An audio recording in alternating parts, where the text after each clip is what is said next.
Pemirsa, seorang remaja putri di Labuhan Batu Utara, Sumatera Utara menjadi korban penculikan dan penyekapan. Dalam video yang berdurasi 23 detik ini, tampak korban berinisial AOS, remaja putri usia 18 tahun, diduga menjadi korban penculikan dan penyekapan. Bahkan, korban sempat ditodong senjata mirip senjata api jenis pistol di kepala. Menurut keterangan Sri Mustika yang merupakan kakak korban, dua tetangganya melihat adik kandungnya telah dibawa oleh 3 pria tak dikenal dengan menggunakan mobil berwarna kuning secara paksa. Polres Labuhan Batu yang mendapat laporan tengah mendalami kasus dugaan penculikan ini.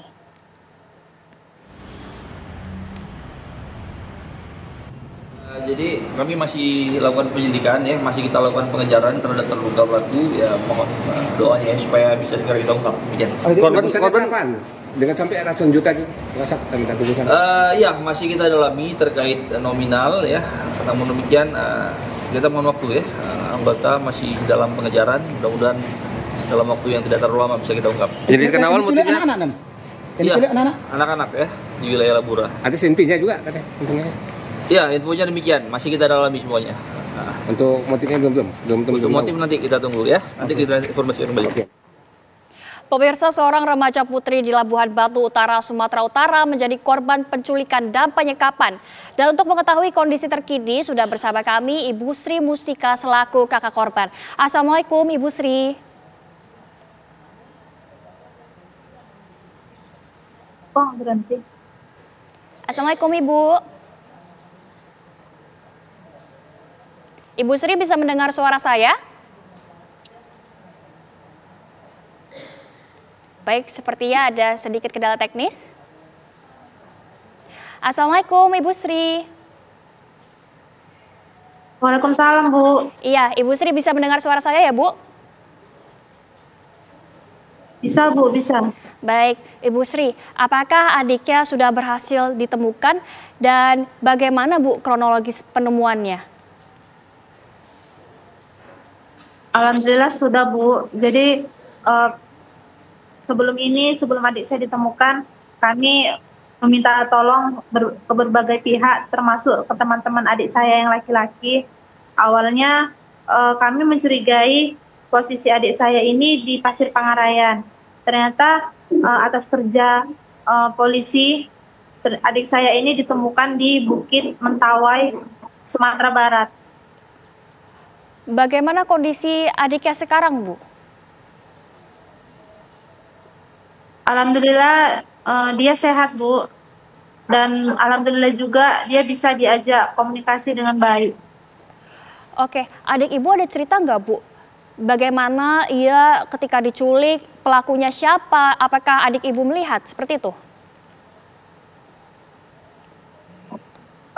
Ketika dia diculik, dia melihat pelakunya, Bu. Pelakunya itu memang pernah sebelumnya datang ke rumah kami.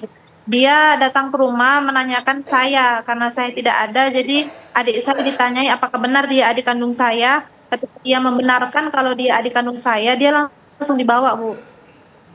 Berarti adik Ibu sempat disandra? Sempat, Bu. Saat disandra, perlakuannya pelaku ke adik Ibu seperti apa?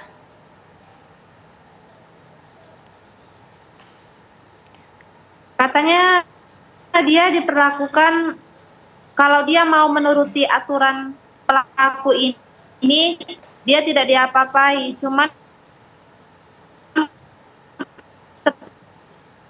ketika dia tidak menuruti aturannya, adik saya kalau dia berencana untuk kabur, adik saya ini mau ditembak. Itulah ancaman pelaku itu, Bu. Oh, selain diancam, apakah adik Ibu dianiaya? Baik, pemirsa, sepertinya kehilangan jaringan.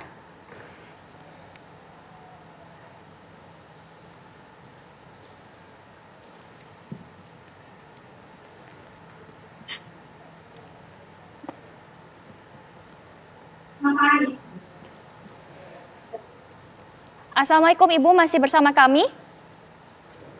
Ibu Sri? Iya, Bu. Iya, waalaikumsalam. Oke, dari Iya, Bu. Iya, Ibu, kita lanjutkan dari pertanyaan yang terakhir. Apakah selain ancaman, adik Ibu juga menerima penganiayaan? Menurut keterangannya dia dijambak, iya Bu, dijambak, dipukul di punggung sama dipukul di paha. Oke, Ibu, bisakah diceritakan bagaimana kronologis penculikan adik Ibu ketika dibawa dari rumah, kemudian dimasukkan ke mobil, itu seperti apa, Bu? Menurut keterangan dia, dikiranya saya pulang ke rumah, karena posisi rumah memang dikunci. Memang saya berpesan untuk mengunci pintu ketika saya pergi. Tapi ketika dia mendengar suara sepeda motor NMAX, dia langsung keluar karena dia mengira saya. Ketika dia sudah keluar, rupanya bukan saya, dan dia ditanyai, apakah saya ada di rumah? Dia menjawab tidak, dan ditanya lagi apakah dia adik kandung saya. Dia membenarkan, lalu dia ditarik oleh satu orang laki-laki yang mengendarai mobil. Karena dia mempertahankan diri dengan berpegangan handle pintu, dua orang laki-laki lagi turun menyeretnya dan memasukkannya ke dalam mobil. Setelah itu, mobil itu melaju dengan kencang. Itu disaksikan oleh warga sekitar dan anak-anak. Adik Ibu ada cerita nggak, Bu? Alasannya pelaku menculik adik Ibu itu kenapa ya? Pelaku ini dendam kepada abangnya. Abangnya ini adik laki-laki saya. Oh, jadi sebenarnya target utamanya itu bukan adik yang perempuan ini? Iya, bukan. Adik saya yang laki-laki. Karena tidak ditemukan atau tidak bisa mereka membawanya, maka adik saya yang perempuan ini yang dibawa. Totalnya ada berapa pelaku, Bu? Menurut keterangan adik saya ada 7, Bu. Ada 7 dalam satu mobil tersebut? Di mobil itu ada 5 orang, yang mengendarai sepeda motor itu ada 2 orang, jadi 7, Bu. Dari ke-7 pelaku tersebut ada yang dikenal nggak, Bu? Saya tidak kenal, Bu. Tapi adik Ibu yang laki-laki kenal? Kenal. Hubungannya apa dengan adik Ibu yang laki-laki? Dia pernah bekerja dengan pelaku. Berarti rekan kerja atau mantan bosnya, Bu? Ya, mantan bos. Oh, mantan bosnya berarti. Oke, berarti pelaku ini adalah mantan bosnya ya. Kemudian ini kan tidak jadi menangkap atau menculik adik Ibu yang laki-laki, justru menculik adik Ibu yang perempuan. Kemudian usai diculik itu apakah pelaku meminta uang tebusan, Bu? Iya, Bu, minta tebusan. Berapa, Bu? 400 juta, Bu. Dikasih waktu berapa lama, Bu, untuk memberikan uang tersebut?